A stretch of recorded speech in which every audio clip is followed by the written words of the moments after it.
Assalamu alaikum and good evening.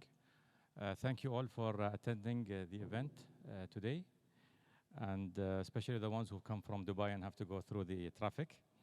I'll just take a very quick introduction of our speakers today here in the panel. To start with, my name is Ali Sajwani, and I'm representing Sharjah Research Technology and Innovation Park.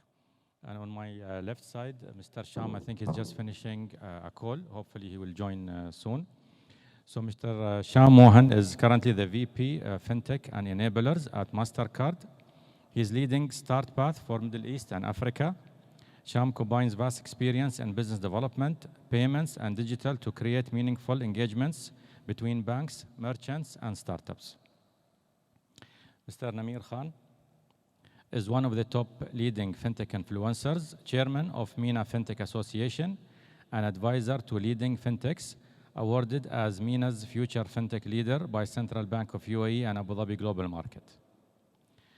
Then moving to Mr. Mohamed Roushdy, is a distinguished expert with multiple nominations as a top 50 digital leader and CIO. He is also a Manchester Business School Distinguished Ambassador of the Middle East Center. Currently, he is the founder of Fintech Bazaar, an advisory board member of FT Cambridge, and Fintech and Digital Transformation Advisor.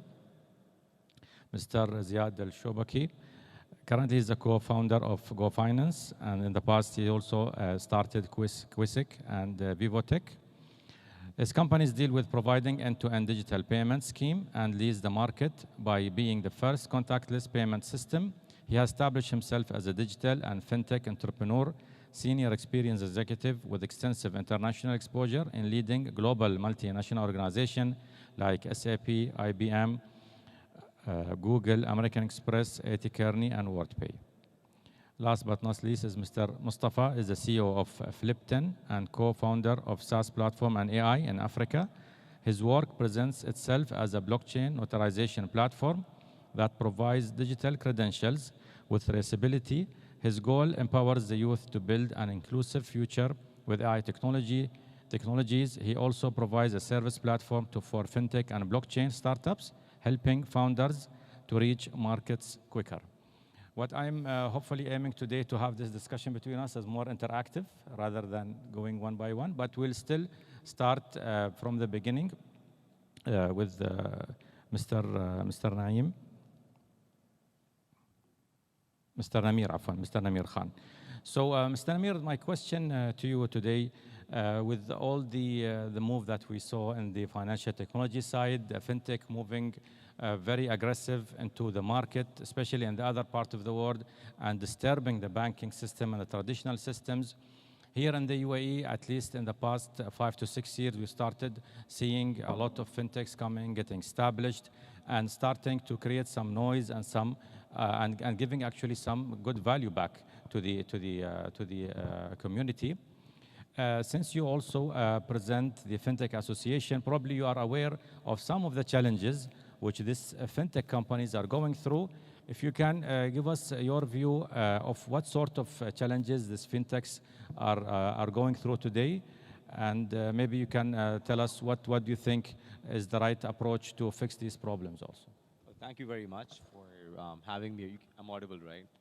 Yeah, I'm loud enough naturally. So, so the thing is, in terms of the challenges that we're facing, I mean, prior to the challenges, I would just like to highlight the opportunity, right? So, I mean, the opportunity is humongous. We discussed this like multiple, a gazillion times on different platforms, right? 380 million people, highest GDP per capita globally, what the region possesses, highest adoption of digital, a really adoptive, ecosystem which responds quite well to all the platforms that are coming in.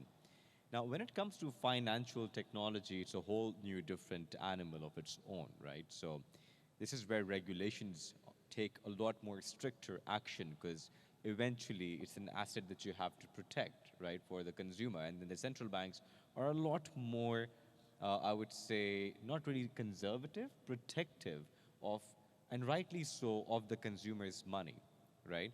So one of the challenges that I see for international players, local players, is to work around with the existing regulations, right? So that's the primary challenge I see. The second challenge I see is Because you see, fintechs, today we stand at a point where you cannot just go out and operate on your own independently. The realization of fintechs working with banks is, is a natural thing because banks understand the importance of working with a fintech, and a fintech realizes the importance of working with a bank. Now, it's responsibility on the fintech side as well, which is a challenge on how to be adaptable and flexible enough to work with a bank. And how to, I'll take an approach that is not that you find a way, but you have to be flexible enough to work with the bank so that the bank is comfortable to work with you, right? I always give an example for a fintech that is coming in, let's say from Europe or Far East, that this is not Far East, this is not North America, this is not Europe, this is the MENA region. It has its own different dynamics. So you need to be able to adapt and work with the way the organizations, the financial institutions, and the regulations operate over here. That's the third challenge that I see. The fourth challenge that I see is basically, harmonization. You will be discussing a while back as well. So if you set up over here, let's say, if a fintech sets up in UAE, and then he wants, or the fintech wants to basically expand into a different MENA market, there's a different set of regulations you have to work on, versus what you see in the EU. So if you launch in, let's say, one of the EU countries, and you take a license, a payments license, let's say from Estonia, right? So you can operate in different EU markets. Whereas over here, you have to operate separately for a different license for every single country, because every single country has its own set of regulations. I can go on with the challenges coupled with the opportunities, but these are the top four that I would highlight. Thank you very much. I think very valid points that you've raised here. And I think some of us who are all involved already in the fintech industry, we are aware of these challenges, and we're probably going through the same. And I agree with you that working with banks also has its own difficulty from both sides. And what you also mentioned about the regulations, having to have something which is more standardized across, at least to start, if I say, for example, the GCC to start with, they should have something common between each other. So moving to Mr. Mohamed Roushdy, now, if we leave the challenges behind and what we have seen in terms of, I would say, a difficult time during the pandemic, with companies and people going through a difficult time trying to maintain their business and generating revenues. Now, alhamdulillah, we can see that things have, inshallah, hopefully will look better now going forward. And to look on the positive side, what is your expectation of 2022? How do you see it going? Thank you for the question. I think to add also what Namir said and continue the same, I think we had in the beginning the relationship between fintechs and banks to the zero-sum game, either me or you. And the change happening this year and after the pandemic, it started okay because me and you, and we find very slight or 2-3 deals has been done between banks and fintechs. And now both realize that okay, there is way to play. Both of us can complete each other or complement each other. There is a good buy, a big buy. We can even take it together. So the first thing is happening today, and I can see it much more in 22. You have more collaboration between fintechs and banks. That's one. Two, fintechs, what we have seen last 2-3 years, most of the work was in the payment side. It's become really very crowded. Most of the fintechs, and I think this is a good start, by the way, because the easiest way is to have an account, to have a card, and so on. And I think we have Mastercard, we'll talk about the same. Most of the digital banks today, they start with a card and account, and they call themselves a digital bank or a new banks. Of course, this is not a digital bank, what we think about in our mind. You go to the normal bank, you can see retail, corporate, investment, and everything. Now it's becoming a different model, which is the digital banks, new banks. So now the move now that the society and the economy need something more here, which is SMEs. For example, 80 or 90% of the businesses are in SMEs today. And if you look at the fintechs which is addressing SMEs, from an SMEs point of view, I have a study, I'm doing a report with Arab Monetary Fund on Islamic fintech, and I went through some of the statistics saying the fintechs in the Arab region, which address SMEs needs, not payment, is 5% only. from the fintechs. So what I see is that there is a move into what's important for the economy. After the payment is great, I think lots of things happening. And I think moving towards SME financing and SME payment and invoicing and so on, this is one of the great things happening. Third, I think regulators started doing a great job around. From last year and this year, we have lots of sandbox in each of the countries, and there is regulation coming even when discussing for crypto, which is the most difficult thing. Things are coming matured, so the regulation is coming to be in a better level, and this will help fintechs to flourish for the next year, 22, inshallah. Thank you for the insight you brought here.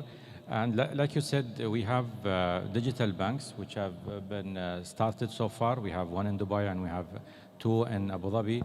In addition to fintech, some of the fintechs actually are really disruptive. And I was talking to Mr. Ziad earlier today. We were just chatting. And I came to know that there are some of them actually which have started becoming very aggressive in this market, coming from other parts of the world. Some of them I personally was not even aware of. But now, Mr. Ziad, since you have been in payments for a really long time and you've tried all sorts of things and been very creative and innovative in most of what you do, what is your view? What is going to be next in digital banking? What would fintech add here, in your views? Thank you, Ali. Let's define first what's the bank's job. That's Did I answer? The bank's job is to lend money. Yeah, they lend money, they borrow money, and then lend the money, and then Yeah. make their money out of this margin. And they are the only one they can win in the court because they're legal criminals. But regardless, We have to be careful with the statement.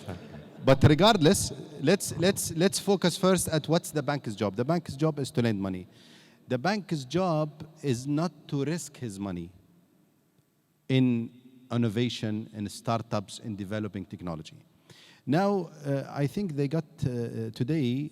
They've realized that. Now, the challenge, in my opinion, as you said, I'm a founding member. By the way, I'm a founding member of the contactless payment in 2003 with Vivotech. The first mobile we've tested was the Nokia 3310 in 2004. Thank you. And also I worked with Amr Hamawi. We did AdMob in 2007, 2006.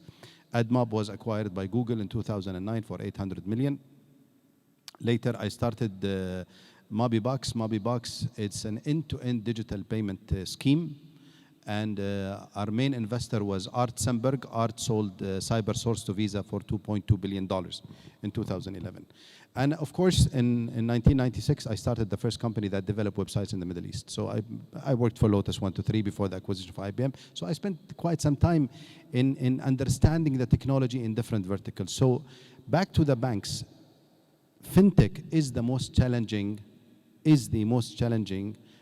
space or vertical among all the verticals that you could ever work, whether if it's oil and gas, retail, or why? Because the standards and the ISO standards and all these standards that increases every year, that creates the challenge. Now, if we look at the payment space, you will see in the future a lot of merging between those payment companies, because each one of them actually offers a different way of payment system.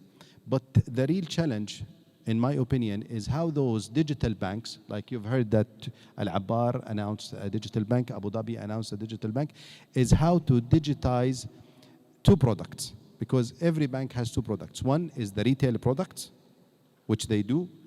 Do you understand what retail products, or shall I explain?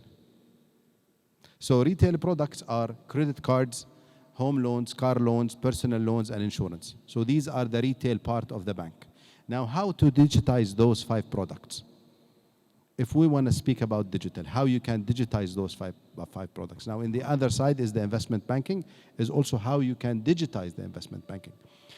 Now, this is the challenge. Today, onboarding a customer through his national ID and download the app, this is a piece of cake. Everyone is doing it. Actually, I think in Spain, they were the first people to do that.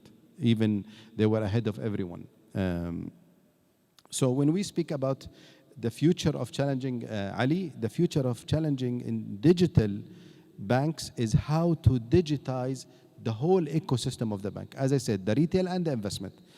And today we see a lot of companies are coming with the new solutions, including the most difficult part in the bank, in any bank, is the compliance team. Whatever you apply for, whether if it's an investment or a credit card or whatever, or a home loan or a car loan, your application has to go to the compliance team, and the compliance team has to approve it. Now, even compliance today is becoming digital, believe it or not. So the whole ecosystem we're moving with towards digital banking is very exciting in the next 5 years, and the challenge would be in how to digitize all this, Ali. So yes, we saw a few of them coming up in the past 2-3 years. We saw a lot of payment companies close down. But again, as I said, banks' job is not to create products. And we've seen an example. In 2014, the consortium of banks in the UAE decided to create a wallet.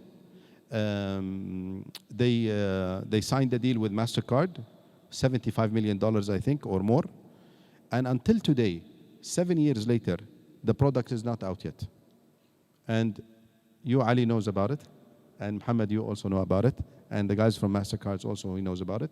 So this tells you that banks has nothing to do with innovation. That's not their job. Their job is not to risk their money. Their job is not to digitize. Their job is just to lend money. As simple as that. If they can focus at this and leave the rest to us, life will be easy. But the problem is, banks are so greedy, they want a monopoly in everything. And I remember in several occasions with Vivotech and with Mabibox Quisk later, each time I visited a bank wanted to sign with me exclusively. They wanted things only for themselves. They don't want other banks even to use the same technology. This tells you how the banks thinks. And this is totally wrong. The success of Visa, for example, Visa started as a non-profit organization, early 19, and that's how it's actually become a successful company later on. Otherwise, if they would actually commercialize it from day one, there is no way it would be a successful company. So they had to invite all the banks. They had to make sure that this system works, and then it become a commercial company. Therefore, today, Visa dominates the whole market, bigger than Mastercard, bigger than anyone. But if you want to think of it, they started as a non-profit organization. But later on today, as we can see, Visa is one of the top 500 Fortune companies in the world. Thank you, Ali. Sorry, you cannot comment on what I said. No, I want to add a very important, sorry, Mustapha, if I took your turn, just quickly then. I think there's something very important to build on what Ziad said and what I said as well, what's going to happen.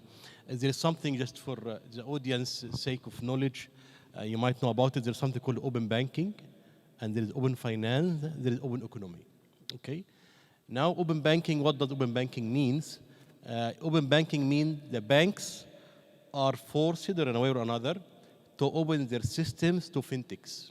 They're going to have what we call, from a technology point of view, API economy or API, interfaces integration will happen. So what's going on in Europe, 2018, open banking, or what we call PSD2, Payment System Directive 2, went into operation in 2018 by European Union and by UK.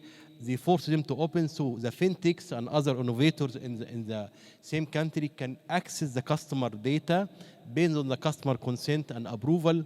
Then they are able to offer the customer better products than what the bank is offering.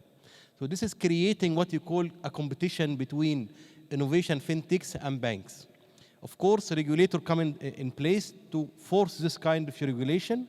And now what happened here in our region, last year, Bahrain already, offered the open banking regulation, and he asked the bank to do the same. Saudi by 2022, Q1 will happen. In UAE, the central bank is working in open banking. ADGM, they done some work. Now what will happen with open banking? In this stage of open banking, what you will see that these fintechs and innovators, they will be able to serve you as a customer because you are not locked up with your ABC bank. Even your accounts in different banks, you can aggregate in one app through these fintechs, and you're able to see your position from different banks. So this is what's going on, and I think this will help the consumer, bank, SMEs, and corporate to be able, to move from being stuck or locked in with bank or banks to fintechs and others, and going to be for open finance, so even insurance will come in place, and even e-commerce will come in place as well. So this is the direction happening, which will sort out the issue which we're facing, banking are controlling the market.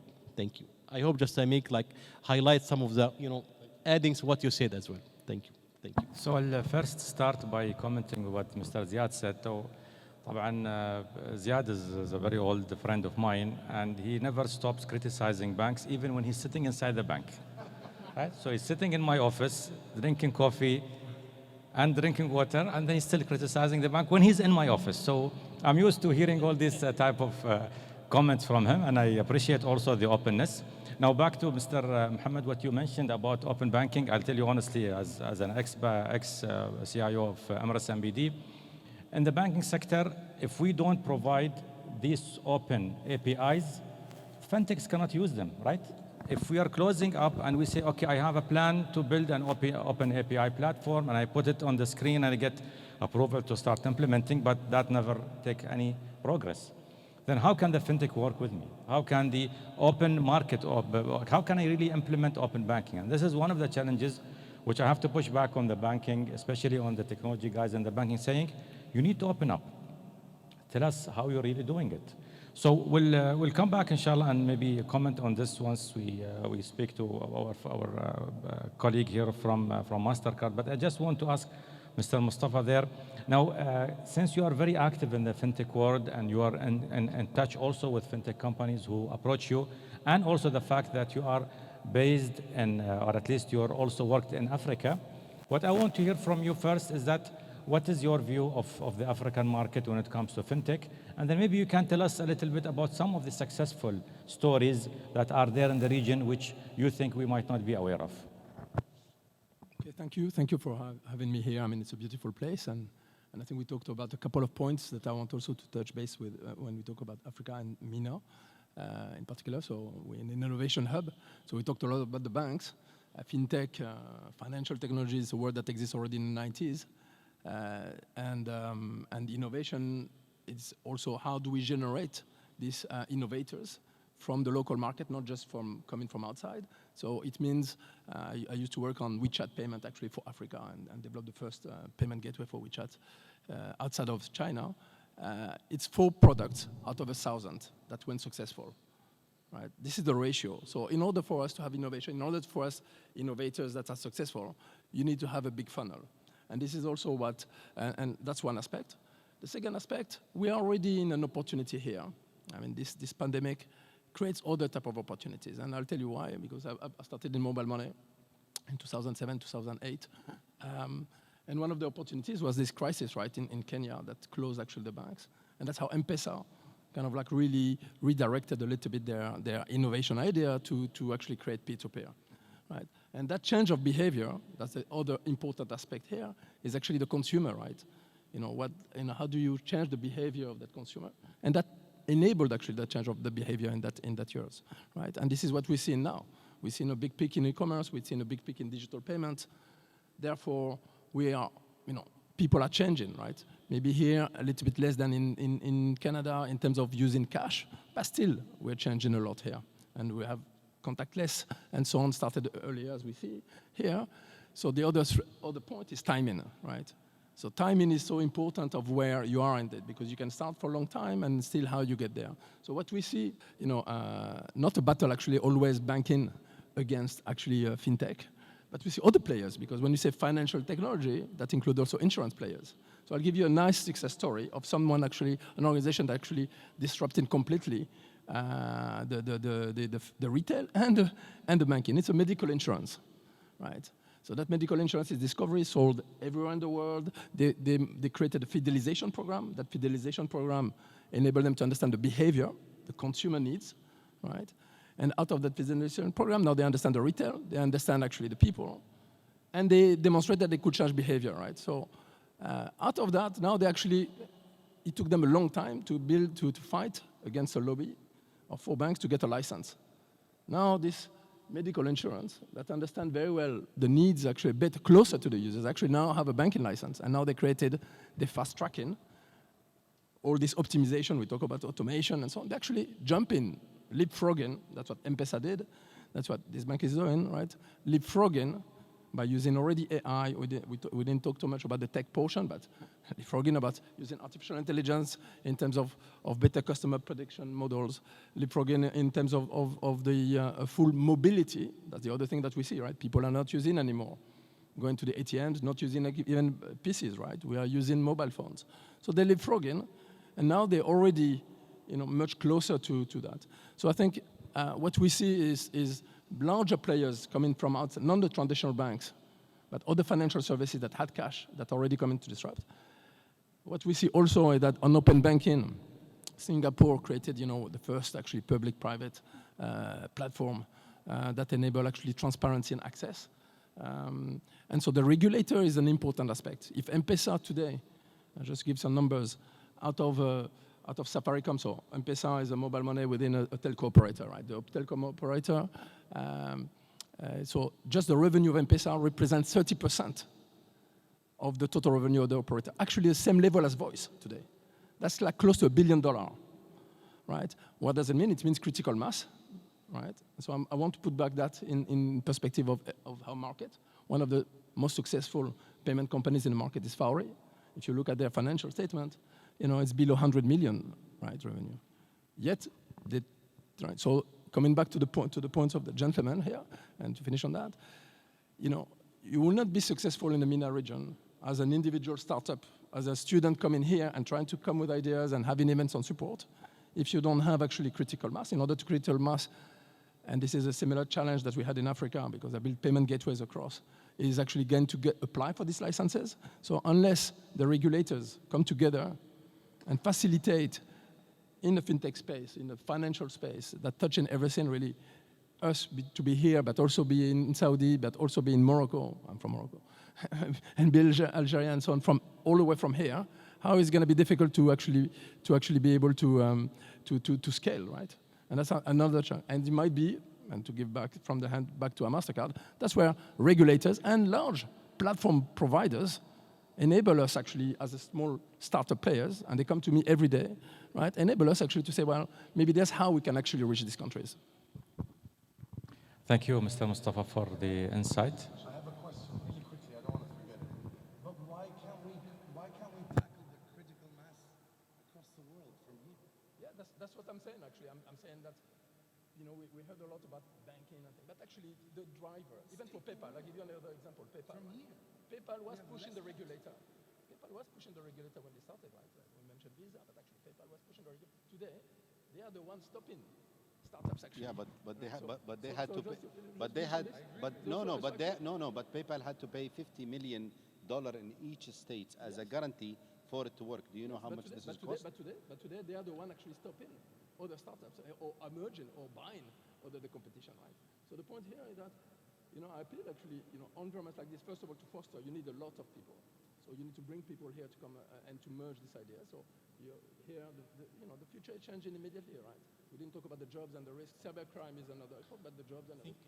So AI is important in the change of a fintech. So the more you create skills, the more you lobby for the governance to change the regulation, the more you play with bigger platforms and banks that this time are just like backend as a service, easier for us to be here and scale across the world. So thank you again for the comment, and just to comment on what you said about the regulators having to support.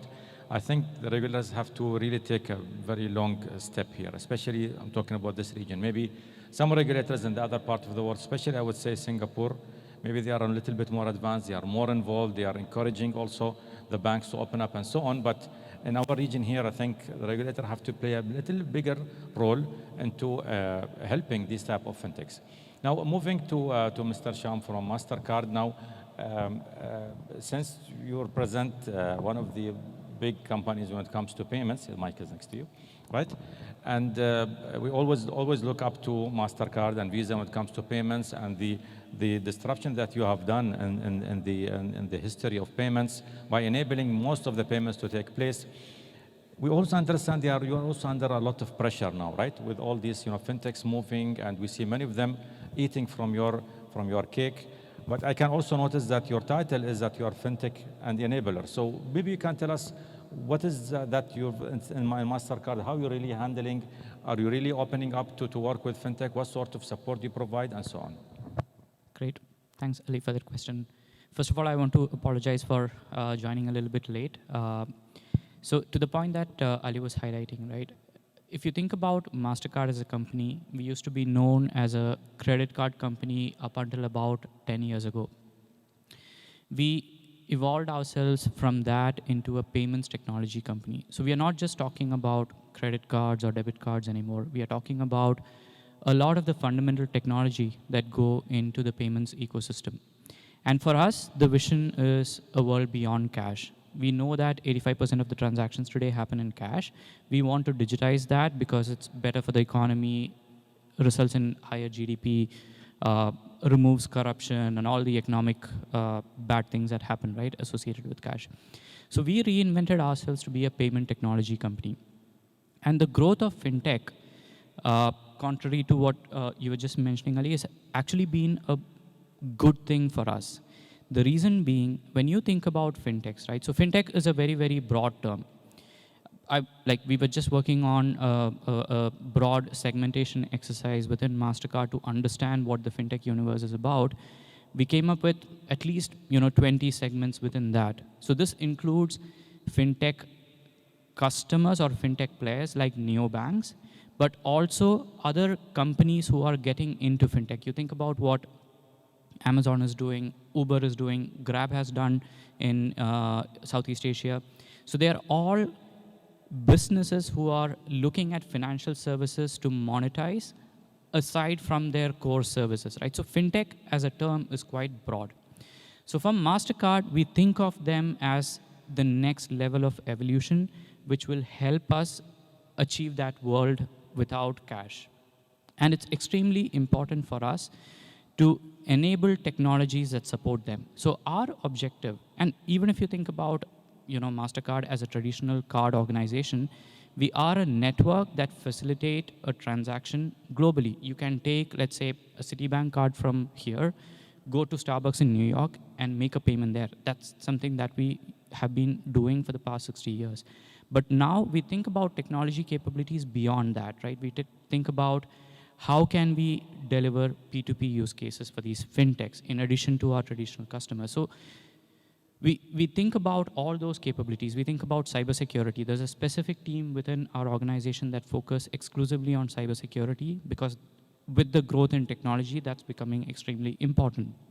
We have a unit that focus on AI, right? We have a unit that focus on consulting and advisory services because you are now sitting on a lot of data. So every new transaction that happens, and day by day, the number of transactions are growing. So you are sitting on a pile of data, which is actually a gold mine.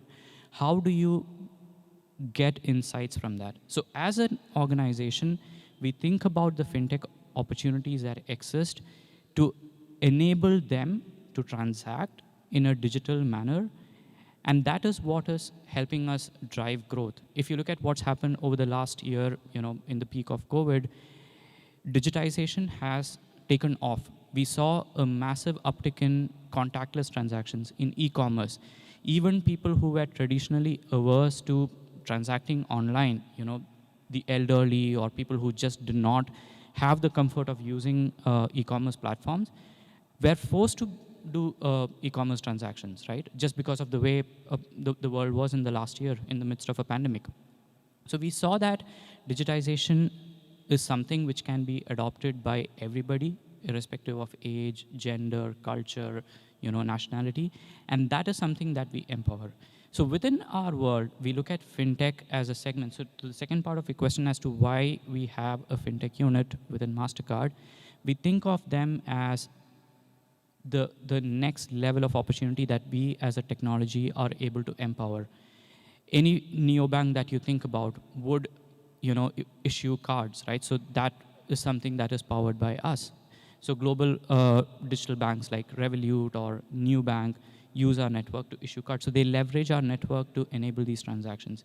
We invested heavily in a multi-rail strategy. So we were looking at card technologies before, but we are now looking at real-time payments. We acquired a company called Vocalink, which is into ACH payments. We acquired Transfast, which is into remittances. We had our own remittance solutions internally on card-to-card rails, but we are now able to do remittances across multiple channels. You can do it, into bank accounts, into mobile wallets, into cash agents. So for us, we are building a multi-rail technology that support not just the traditional customers of ours, but also the new fintechs that are coming up.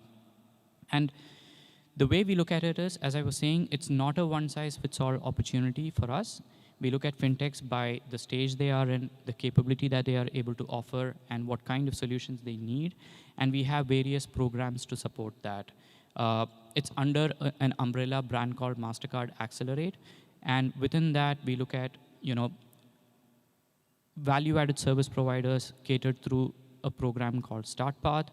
We look at technology partners catered through a program called Engage. And we look at the neobanks or the entities that are issuing cards or acquiring merchants through a program called Fintech Express. So a wide array of programs supported by a very heavy API-focused approach in terms of technology is what we are, putting out there for both traditional customers and fintechs to consume and leverage our network, our brand, our technology to achieve what they intend to do. So thank you for answering the question. And to tell you also, in the Sharjah Research Technology Innovation Park, we are also going now to launch a fintech hub, and we would like to collaborate with you and with all of the rest of our distinguished speakers today to see how we can really create attraction and create more, I would say, serious type of momentum rather than just do something for the hype and for the marketing. Now, just keeping track of the time, I would like to open up for any questions from the audience here. If anybody wants to raise any question, and can I get someone to help also with the mic, please? Anyone wants to raise any question? Okay, we have one there in the back.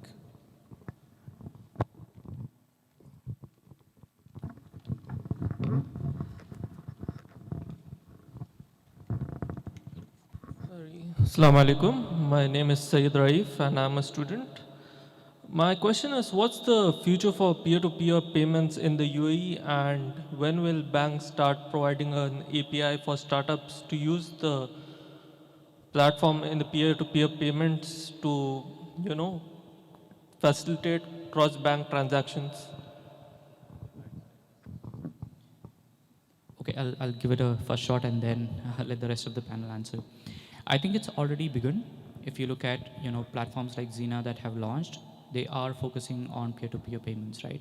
And they use infrastructure. Okay, let me put it. They use a third-party infrastructure, which is fine, right? Back to the topic of open banking. The idea of open banking is to enable third parties with the relevant technology. So when you think about an ecosystem development, it need not necessarily be one player or another that is doing the ecosystem development. It's a collaborative effort, right? So yes, they might be looking at third-party infrastructure today, but at the same time, it has begun, right? That journey has begun. So over time, you would see, banks opening up this and then providing the capability to do that. But what we need to understand here is there is obviously this element of compliance and risk that every bank or every institution needs to be careful about, right? You need to take measured steps when it comes to opening up stuff.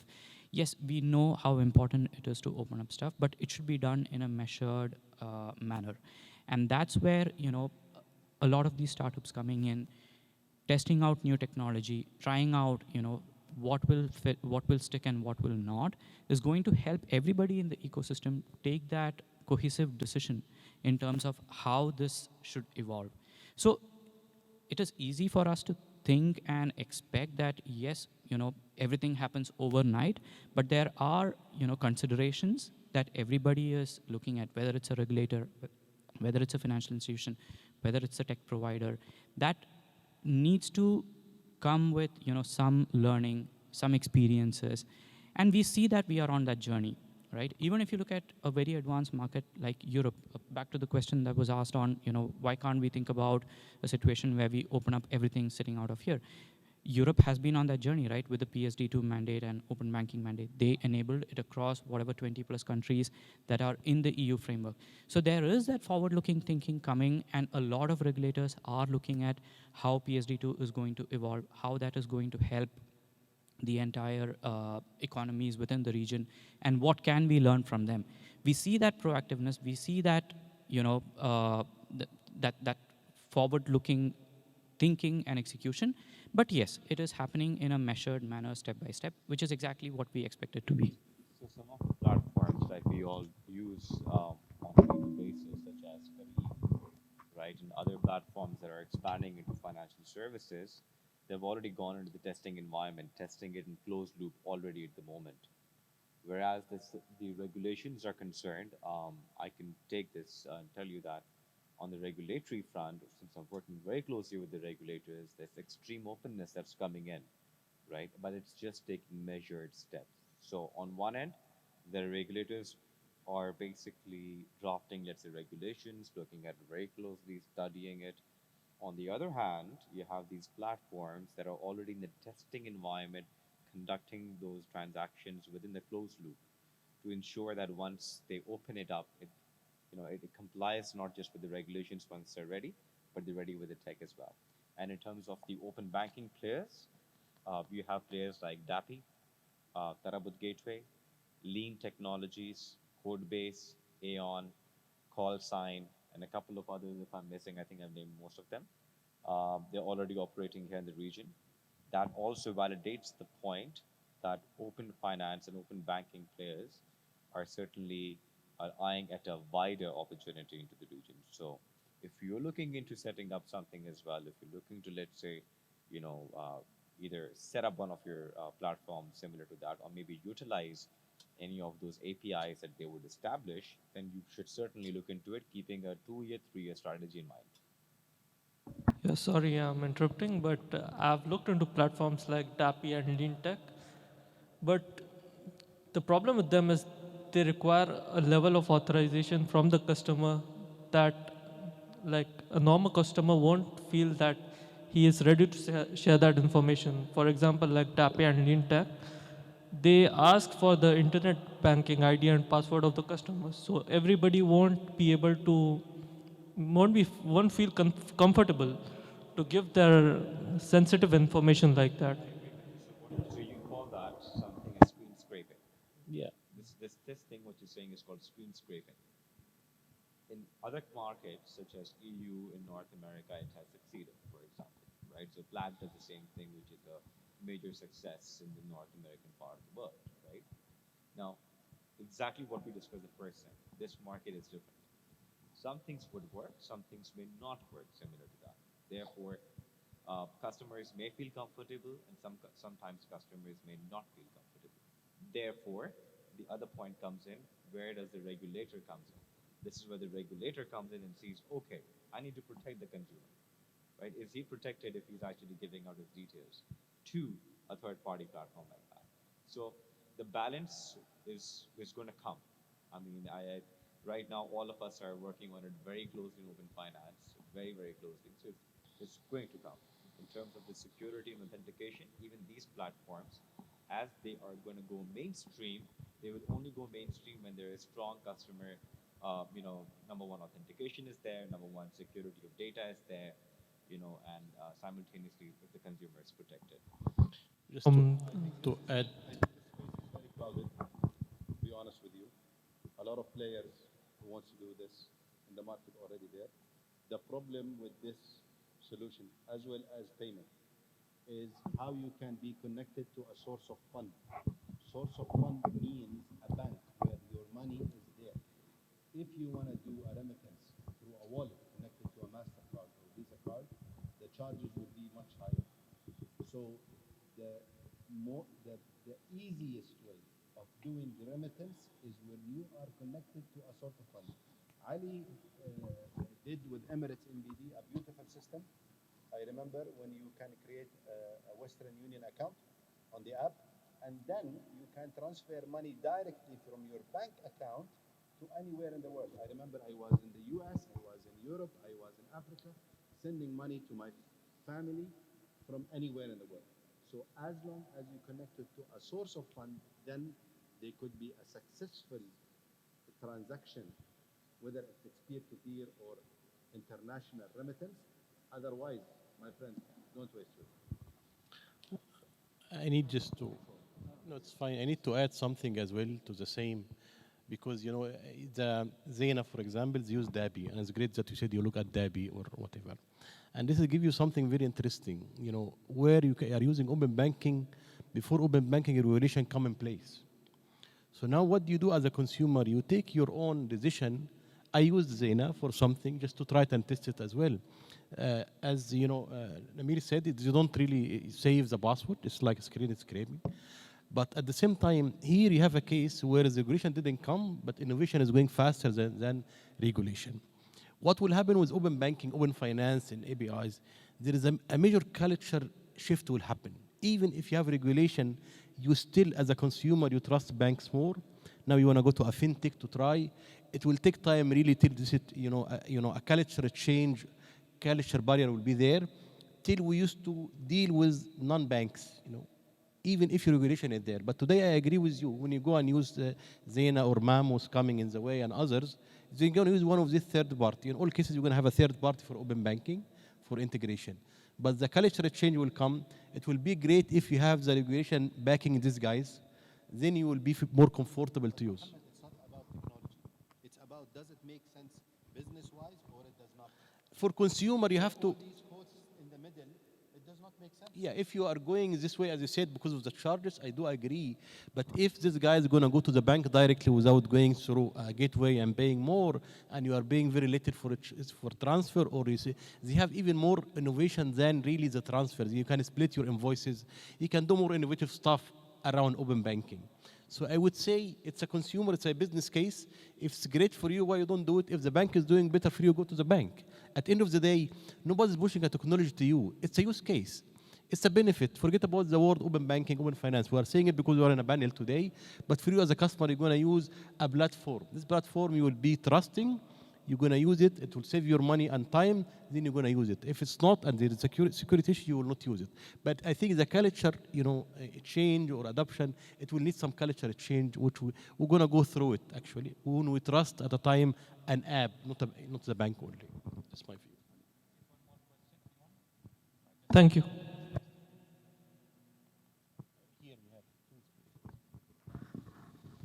Assalamu alaikum. My question is related to with the widening of the trade finance gap in this region. It is exceeding 41% now. Do you think there is a space for innovative fintechs to take over? Yeah, I think trade finance is nice. You need to take it. I think thank you for asking, because it's taking us to some core business, trade finance. We'll talk technology again. I think there is some good use cases happening in trade finance, mainly using blockchain for trade finance. There is something UAE, they have something UAE Trade Connect. This is a consortium done by Etisalat and 7-8 banks. I was working with them, and that's one of the banks. And then they are bringing, central bank there as well. They start with one for fraud, like if you have a trade finance, you can go and put an invoice in different banks. There's some fraud happening. Now they're going to go more in some more trade finance use cases. This is what we call it blockchain for enterprises, not the crypto and so on. So there is few, use cases happening. There is R3 Corda for blockchain as well. They have a platform for trade finance. I think this needs the banks to collaborate with each other. And this is how the beauty of technology and fintechs, you bring all the competitors, you work in one platform. The way it was done in Saudi is totally might be, it depends on the regulation as well. No, excuse me. It's not about the banks. It's about the central bank. This is what I'm saying, the regulator itself, how they will allow it. The central bank in Saudi regulated so many things, whether if it's APIs, whether if it's a wallet, whether if it's an open banking. Today, they're charging the merchant 0.4 for their local scheme. Which in the UAE, it's totally different game. Yeah. So don't tell me the banks will come together and agree. They will never agree. Well, I think this is also the central bank role. as I said, I'm talking about one use case. This use case, there is 8 banks there, not out of the 40. And I think when banks see there is opportunities, you go there. So I'm saying there is some trade finance work happening from some fintechs. Shall we see it or not? The regulation has really a big role to play. But there is some trade finance use cases happening there. I think the discussion is really interesting. You have any question? It's heating up. Okay.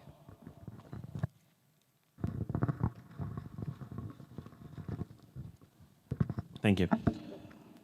Just to keep this brief, like no one addressed the elephant in the room, like the most disruptive technology that's happening now in fintech is cryptocurrency, and like we didn't talk about that much, I guess. We share the hate for the banks, you and I, for example, but there was a lot of polls lately about how much do you trust your bank, and actually the AU came the least, with around 20% of the population only trust the banks. I know it's different here in the MENA region, like we do have some trust in our banks, but with what happened in COVID, certain limitations on how much can you withdraw, and certain regulations regards loans, and that, how can the fintech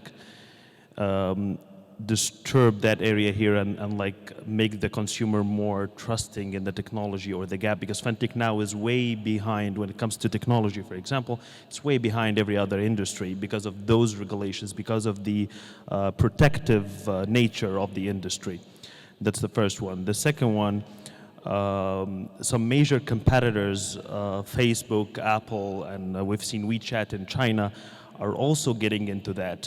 And these big sharks in the market are actually eating a lot of the cake that's happening right now. How will that create an opportunity for startups within the MENA region or even around the world to engage with that? Because let's face it, everyone trusts Facebook and Apple with the photos of their kids and their location and even their payments right now. And an application like WeChat even is offering insurance services and medical and heavy integrations with APIs with the banks already. So since we are in the innovation park, how can startups compete with such big sharks in the market that are already way ahead of us? Yeah, yes, there were two questions.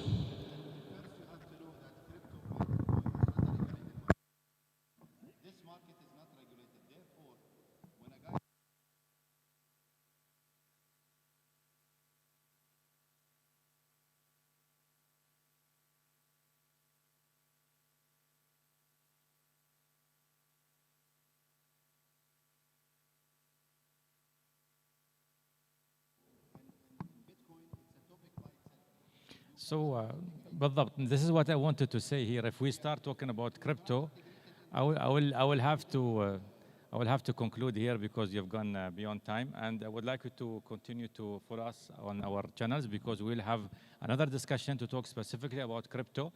I am a fan of crypto, and I think crypto will disturb, so I will bring Ziad again when it comes to crypto, and I'll keep him next to me so we can fight. But anyway, a very interesting question you've raised, and I would love if we had the time to attend to your question. You are most than welcome to talk directly to the distinguished speakers and engage with them after I conclude from here. But I would like to thank everyone for this very interesting discussion. I was telling them, if you let Ziad speak freely, we will have, we will sleep here tonight. So we have to bring some pillows and blankets. But anyway, thank you very much for attending. And I really appreciate the openness and the interactive. We'll be able to answer more of the questions which was raised here about banking because none of us here represent banks, right? Maybe we need to invite some of the leading banks in the UAE or the region even to come and address how are they going to support open banking. We need to bring the crypto players to come and say here what sort of challenges they have and whether they agree that the crypto is actually regulated or not, and should it be regulated to the extent that it becomes too tight that people can't move. I think please look forward for more posts from our side. Again, thank you very much and have a nice rest of the evening. Thank you.